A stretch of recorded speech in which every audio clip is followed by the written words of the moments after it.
James is having a soup made with chickpeas and long grain basmati and some veggies on the side, and we're going to have some Spider-Man pasta, and he's going to talk about Contract on America. Maybe, we'll see. We've had a little trouble getting it in.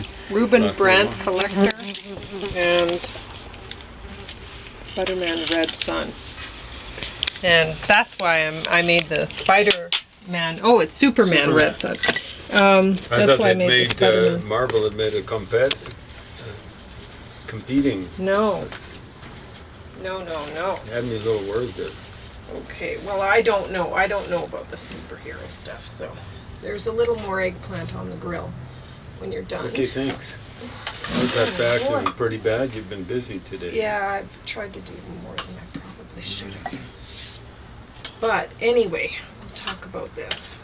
So I'm going to put some of these eggplants in the... Yes, you're right. This is kind of like soup here. Yeah, it's chickpeas and stuff. It'll thicken it up. It's pretty good. Make the eggplants even. This is a nice way of making eggplants. They're less sloppy than... Yeah, James likes them grilled. I like them sloppy. I like them baba ganoush. So anyway, I think I've reviewed this before. I don't care for the movie. It's like a lot of the time I think there's people who have a lot of talent in specific areas with art, for example, and yet they have nothing to say. And there wasn't enough story to string everything together. There wasn't enough explanation for why this was happening, whatever. It was visually appealing, somewhat. I mean, I didn't like the looks of the people, the cartoon people, never that much. But obviously there were people that had some creative talent who were involved with this.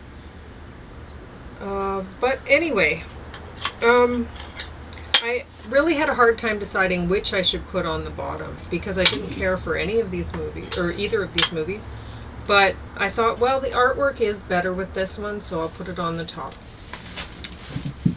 It's about a guy who has nightmares of like people and critters and whatever from art trying to kill him or whatever. And then there's this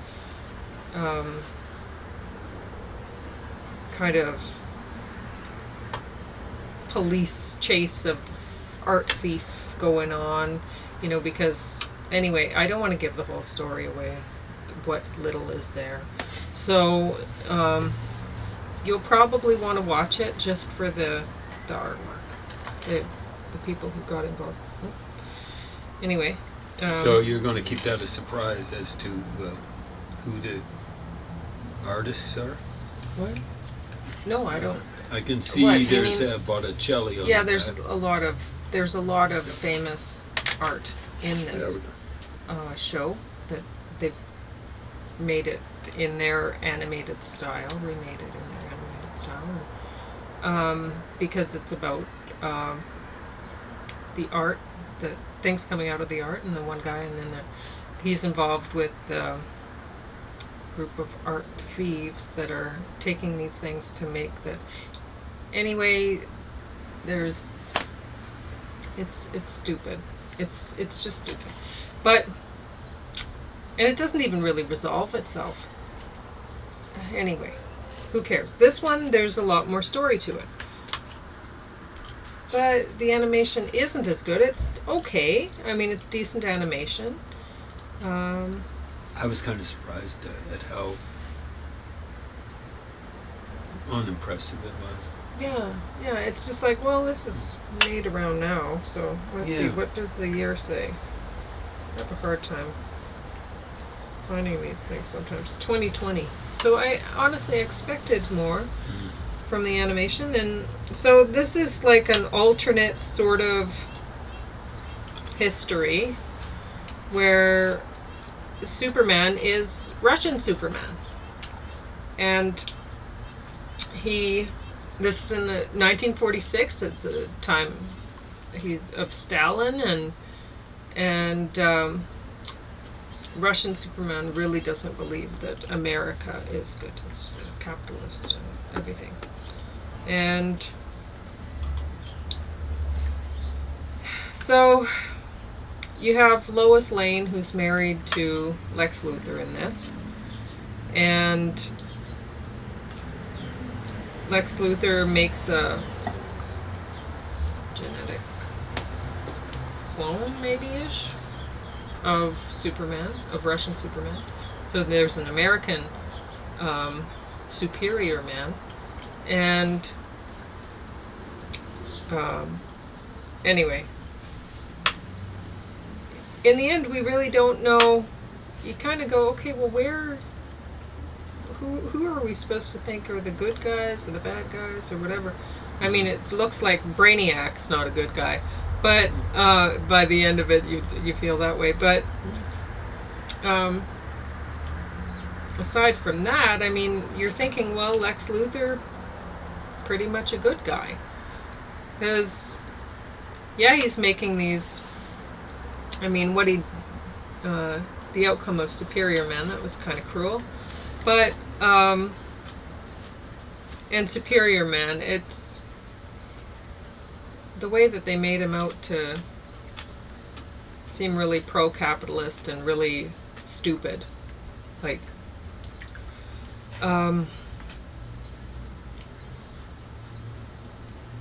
he spoke more like the Hulk or something like that. Anyway. Oh, okay. Or anyway, I don't know about that. I know. But then they had Green Lantern figured into it, or whatever his ring did. His ring did. And then there was some, I guess, reverse engineering that Lex Luthor did on that thing, which I don't know. I mean, there were a lot of things left unexplained, and whatever. That's a given. We don't really care, but in the end, I don't really want to give it away, but it looks like Superman's dead. Oh my God! Yeah, there you go. Wow, the Russian I just Superman. don't care that much. That there you go. But it looks like they have another one. Justice League Apocalypse War. That I haven't seen that either. So, but anyway, Superman, Russian Superman, good or bad? Who knows, right? I don't know, but it sure wasn't working out. And at least he killed Stalin. So that's all I really have to talk about. You go ahead and talk about Contract on America. Okay. While I get some food. Excuse me. I don't know. I don't know if you had any comments about that, or if you did. Well, I shouldn't be reaching. oh, Superman's got a big hammer and sickle Yeah, on his chest. yeah, I told you that. Yeah. Oh well. Looks like a commissar or something like that. I'm going to try to eat half of this, and then you can have Okay. half. That sounds awesome. Because, yeah, we're having this because of the Superman review. We were given this. I didn't buy this. But we're thankful when we get these sort of things. We were also given this, well, I was given this today. The library gives away treats, and that's what they gave me today. So I'm giving that over to James. Oh, you are? Yeah. Thank you. I'm going to eat an apple off my tree. Way better tree. I've had a lot of apples off the tree last little while. Thanks to They're not Kelly. ripe yet, but we're eating them anyway because we have so many. Got to kind of space it out. Mhm. Anyway, I must have eaten about maybe 6 yesterday. About Yeah. that. Maybe that's that. And I found that putting them chopped up in rice with pizza sauce. It was great. You know, ordinarily the those apples would have been maybe a little bit tart, but they tasted sweet mixed with the pizza sauce. That was an amazing revelation, and almost like maybe a discovery of a dish. It's one of the things to do. Just don't make the equivalent of a tomato surprise. My dad would make every so occasionally. My mom would be sick or something like that, and then my dad would make tomato surprise. Wow, you know, it wasn't a surprise. It isn't a surprise when it's garbage every time. Now he's good at making Welsh rarebit or whatever it was, which is kind of melted cheese on toast. At least that's what he called it. It's melted cheese on toast. And what else was he good at? Fried tomatoes. He was good at making fried tomatoes. But tomato surprise, you know, there'd be tomatoes in there and like duck's eggs. It was pretty gross. Wow. It just sounds gross, but it was terrible stuff. He was just playing around. Like a big joke thing where he could make the family eat. Or make for the family that they couldn't or wouldn't eat.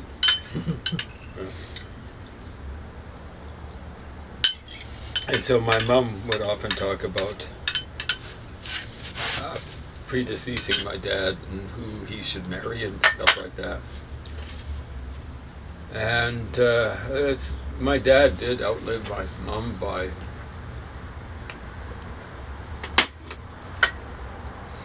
almost 20 years. My mom lived to be almost 82. And my dad was almost 100. So he survived her about 18 years. But by that time,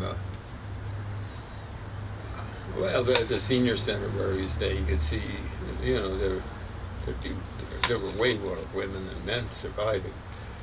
And you could see that some of these women, even much younger than my dad, were kind of interested in him. But he wasn't terribly interested. I think he was loyal to my mom. At any rate,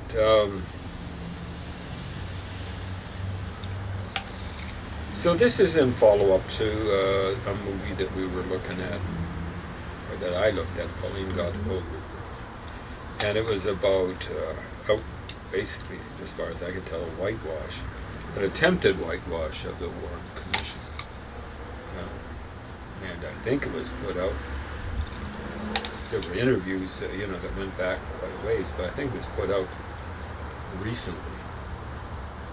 And that's unacceptable. This book, one of the things the Warren Commission did was basically just, I think they might have even said something like you know, rumors of mob connections or mafia connections for Jack Ruby, the guy who killed Lee Harvey Oswald, were just fantasies. There were no mob connections for Jack Ruby, and much of this book is about that. So this is, let me see if it's 600 plus pages, 641 pages, including pages and pictures.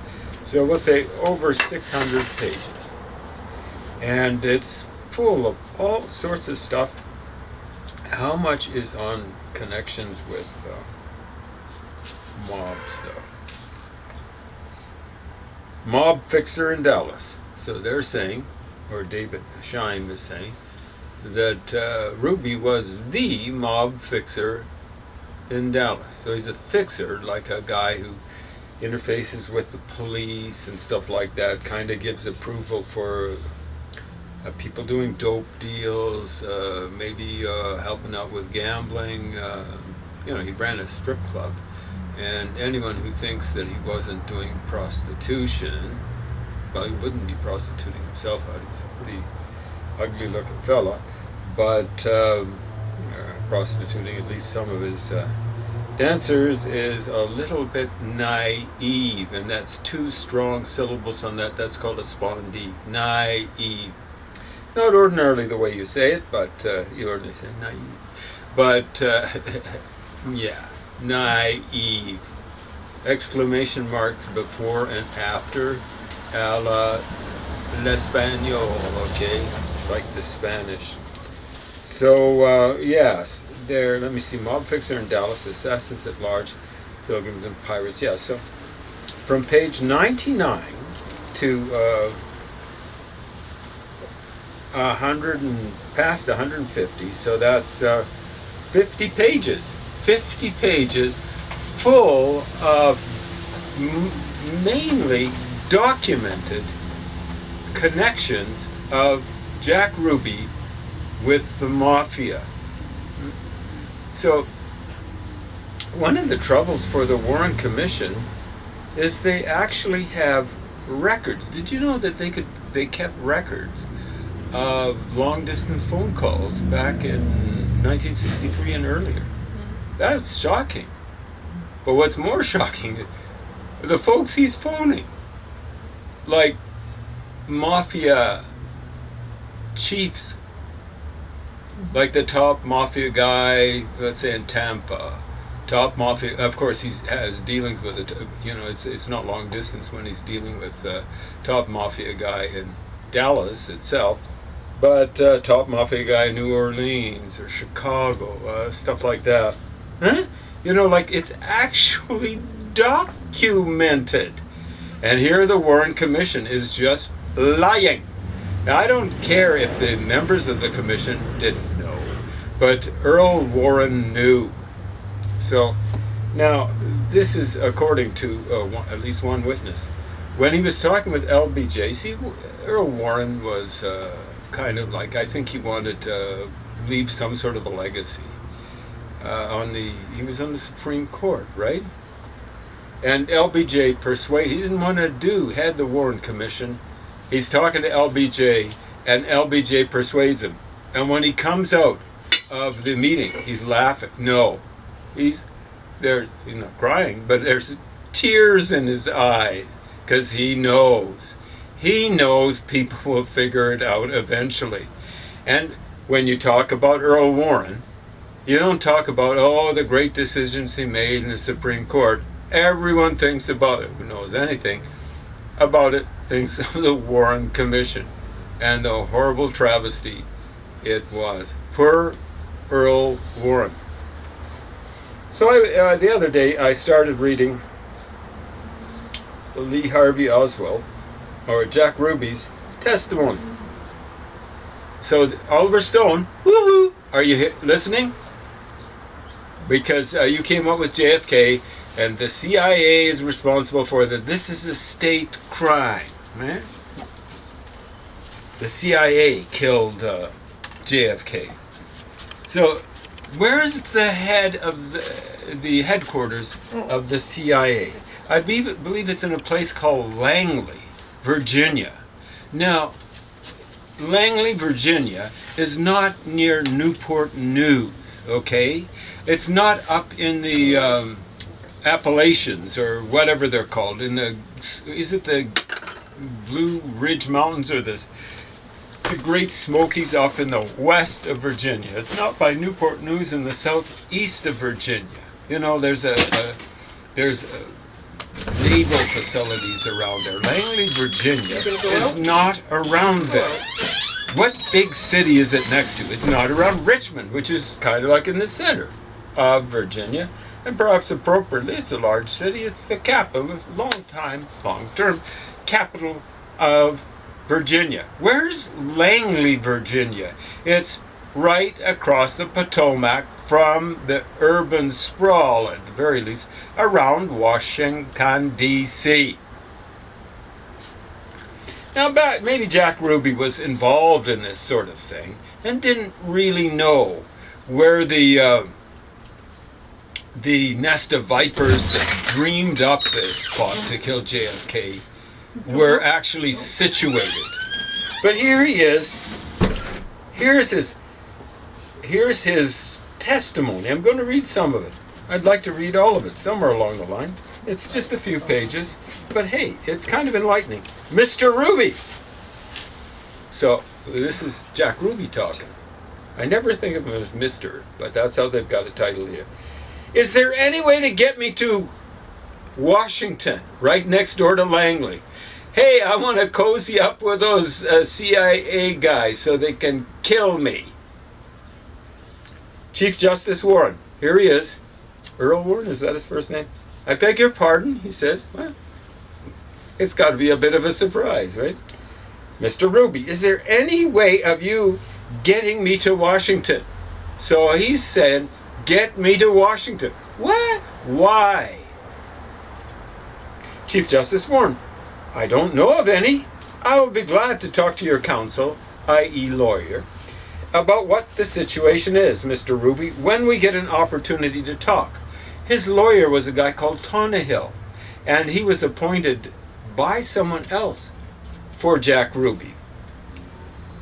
Okay, Mr. Ruby, I don't think I will get a fair representation with my counsel, Joe Tonahil. Wow, I wonder why. Could it be he's a mob lawyer? I don't think I'll get a fair representation with my counsel. That's his lawyer, Joe Tonahil. I don't think so. I would like to request that I go to Washington. That's 3 times in the space of about a minute.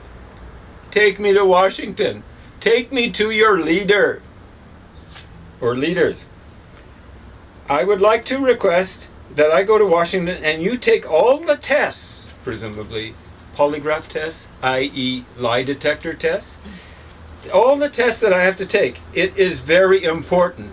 No spit. And yes, I'm using rhyming slang. You can figure out what I'm saying. Okay, so after more dialogue concerning Ruby's plea, so guilty or innocent presumably, Chief Justice Warren directs Ruby to resume his story. Okay, he's given a chance to speak, for the record. But a page later in the transcript, so it's a story, I don't know if it's a Shaggy Dog story, but a page later in the transcript, Ruby interrupts the story and repeats his request. Gentlemen, unless you get me to Washington, there it is, 4th time, you can't get a fair shake out of me. Well, he's actually wanting a fair shake for himself, and he'll tell you why. But he's saying, you're not going to get the truth out of me. He's kind of a little bit stilted in his way of talking, but he's under stress and pressure. He's sweating missiles. If you understand my way of talking, you have to bring me to Washington to get the tests, presumably polygraph, i.e. lie detector test. Ruby is again directed to continue his narrative, in other words, tell a story. In other words, don't be making this kind of plea. They want to hear guilty or not guilty. They don't want to hear a plea to go to Washington. They don't want to give him a lie detector test. No sirree, Bob. This time, he's again directed to continue his narrative, this time by his lawyer, Joe Tonahil. I suspect a mob lawyer. He doesn't want the truth to come out either. Wow, that's a nice little bird. Later in his hearing, after receiving no response to his request to be taken to Washington, Ruby once more departs from his prepared alibi. In other words, I did it, but I decided in the space of 4 minutes, I think it's roughly from 11:17 or 11:17 to 11:21 in the morning of the 24th of November, Sunday. So he departs from his prepared alibi. So in other words, he was pleading temporary insanity. He's highly emotional. That's what he's pleading. He begins by asking Sheriff Decker. My heavens, Sheriff Decker had connections with the mob. I don't know if Ruby knew. And Ruby knew. Why? He says, he begins by asking Sheriff Decker and other policemen to leave the room. Who doesn't he trust?